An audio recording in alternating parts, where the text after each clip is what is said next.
మేడ్చల్ జిల్లా ఫిర్జాదిగూడ మున్సిపల్ కార్పొరేషన్లో గల డబుల్ బెడ్రూమ్ ఇళ్లను ప్రభుత్వం కేటాయించిన లబ్ధిదారులకు అందకుండా కొందరు కబ్జాదారులు కబ్జా చేసి ఇళ్లలోనే ఉంటున్నారని లబ్ధిదారులు వాపోతున్నారు. ప్రభుత్వం ఇచ్చిన పట్టాలను చూపిస్తూ భిక్షాటన చేస్తూ ఫిర్జాదిగూడ తహసీల్దార్ కార్యాలయం ముందు ధర్నా చేశారు. ప్రభుత్వం స్పందించి వారి ఇళ్లను వారికి కేటాయించాలని కోరారు. ఈ ధర్నాలో బాధిత లబ్ధిదారులు పాల్గొన్నారు.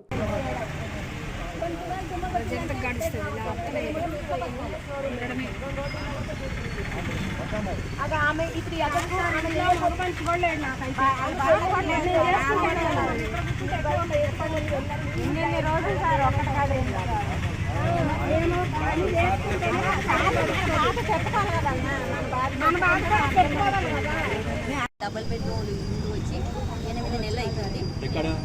పర్వతాపురంలో వచ్చినాయి మాకు ఇల్లు డబుల్ బెడ్రూమ్ ఇల్లు. మేము ఫస్ట్ పోయినప్పుడు మేము ఎవరు లేరు. రెండోసారి పోయే తాళకు మేము తాళాలు వేసారు. మేము తాళాలు వేసుకొని పోతే వాళ్ళు మళ్ళీ మేము చూసుకొని తాళాలు వేసుకొని పోతే కొట్టనికి వచ్చిండ్రు.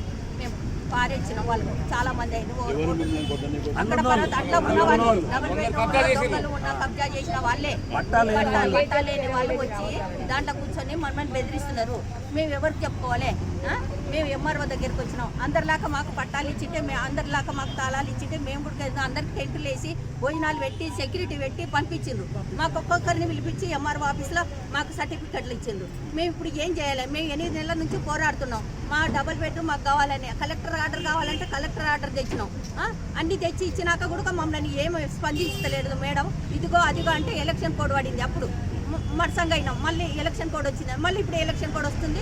మళ్ళీ 10 రోజులు ఆగండి అంటే మేము ఎవరికి చెప్పుకోవాలి? మా బాధ. ప్రూఫ్స్ ఉన్నాయా అండి? మీకు ఇచ్చిన పట్టాలు ఉన్నాయా మీ దగ్గర? ఒకసారి చూపించగలుగుతారా? నా పట్టా చూసాము పర్లేదు. నా పట్టా తీసి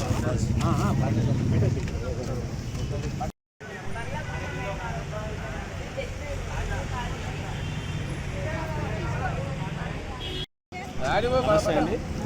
మేము పర్వతపూర్ డబుల్ బెడ్రూమ్లో మాకు గవర్నమెంట్ నుంచి అలాట్మెంట్ అయిన రాసుని మాకు పట్టాలు ఇచ్చిండ్రు. జూలై 15వ తారీఖు ఇచ్చిండ్రండి. ఇంతవరకు మాకు అందులో గృహప్రవేశం జరగలేదు. అక్కడికి వెళ్తే అక్కడ కబ్జా చేసిన వాళ్ళే మమ్మల్ని బెదిరిస్తున్నారు, రానివ్వట్లేదు. మీకు ఏ ఎంఆర్ఓ ఏ డిపార్ట్మెంట్ ఇచ్చిందో వాళ్ళనే తీసుకొని రాలి, మాకు మాత్రం ఇంకా మీకు అలౌడ్ లేదు అని మమ్మల్ని బెదిరిస్తున్నాండి. మేము దీని గురించి మేము ఎంఆర్ఓ గారికి 10 సార్లు చెప్పాము. మాకు ఏమాత్రము న్యాయం జరగలేదు. ఆర్డీఓకి వెళ్ళాము, కలెక్టర్కి వెళ్ళాము. కలెక్టర్ ఆర్డర్ చేస్తాం మేము చేస్తామన్నది. కలెక్టర్ ఆర్డర్ కూడా తెచ్చినాం. ఎలక్షన్కు 18 రోజుల ముందు తెచ్చి ఇచ్చినాం మేడం గారికి. మేము ఆల్రెడీ కలెక్టర్ కాపీ కూడా ఉందా? కలెక్టర్ కాపీ కూడా ఉందండి మా దగ్గర. కలెక్టర్ కాపీ చూపించినాం. అది అన్ని డిపార్ట్మెంట్లకు పోయింది. మున్సిపల్ కమిషనర్కి వెళ్ళింది కాపీ 2, కాపీ 1 ఎంఆర్ఓ గారికి వచ్చింది. అండ్ ఎస్హెచ్ఓ మేడిపల్లి స్టేషన్ వాళ్ళకు కూడా వెళ్ళింది. ఆర్డీఓ గారు కూడా వెళ్ళింది. 4 డిపార్ట్మెంట్లకు వెళ్ళిందండి కలెక్టర్ గారి నోటీసు. అయినా మాకు ఇంతవరకు న్యాయం జరగలేదు. మా ఇంటి ఓనర్లు మాత్రం మమ్మల్ని కాల్ చేయమంటారు. మీకు ఎప్పుడు డబుల్ బెడ్రూమ్ వచ్చింది, మీరు వెళ్ళిపోవాల్సింది అంటున్నారు. కాబట్టి మాకు అక్కడ పోతే వాళ్ళు రానియట్లేదు, ఇక్కడ ఓనర్లు ఉండనియట్లే. ఎంఆర్ఓ వస్తే మాకు స్పందించట్లేదు. రేపు మా పని కాలయాపన చేస్తుంది 8 నెలల కాంచి. ఇప్పుడు మేము ఏం చేయాలో రోడ్డున పడ్డాం అందరం. మా పరిస్థితి అదే, రోడ్డున పడ్డాం. ఇప్పుడు మా రోడ్లో ఉన్న వాళ్ళని కూడా మాకు ఏం చేస్తారో మరి. ఈ గవర్నమెంట్ మాకు ఇట్లా పట్టాలు ఇచ్చింది. మాకు అన్ని సిటీలో అన్ని దిక్కులా అందరు మంచిగానే ఉన్నారు. ఈ యొక్క పర్వతపూర్ ఏరియాలో నిర్మించిన డబుల్ బెడ్రూమ్లకే మేము స్థానికులం, మేము ఇక్కడ ఉండే వాళ్ళం, మాకు కాదని వేరే ఎవరికి ఇస్తారు అని పట్టా లేని అభ్యర్థులు, పట్టా లేని కబ్జాదారులు, పట్టా లేని డబుల్ బాజీలు మమ్మల్ని ఇబ్బంది పెడుతున్నారు. వాళ్ళకు కూడా పట్టాలు ఉన్నాయని చెప్తున్నారు కదా వాళ్ళు. ఏంటండి అది ఎంఆర్ఓ గారితో మాట్లాడుకోవాలి. వాళ్ళు మాకు సంబంధం లేదు కదండి. వాళ్ళ సర్వే నంబర్ వేరు. అది 1/11 ఉంది, మాది 10/1. 10వ పట్టాకు 11వ సర్వేకు చాలా తేడా ఉంది. ఏదన్నా ఉంటే వాళ్ళు మాట్లాడుకోవాలి ఎంఆర్ఓ గారితో. మాకు వాళ్ళకి ఎలాంటి విభేదాలు, మాకు వాళ్ళకి ఎలాంటి అది లేదు.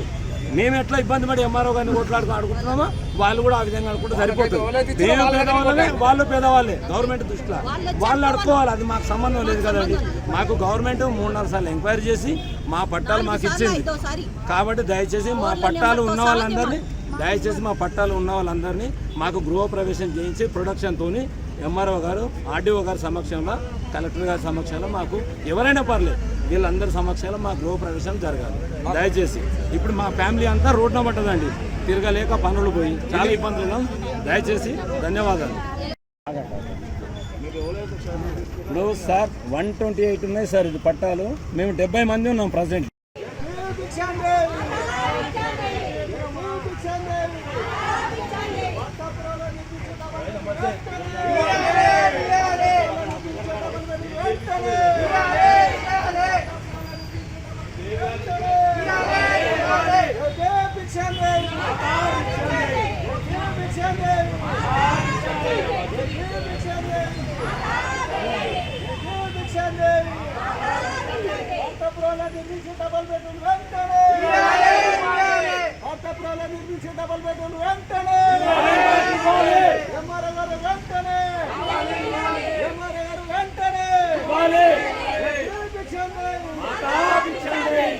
భిక్ష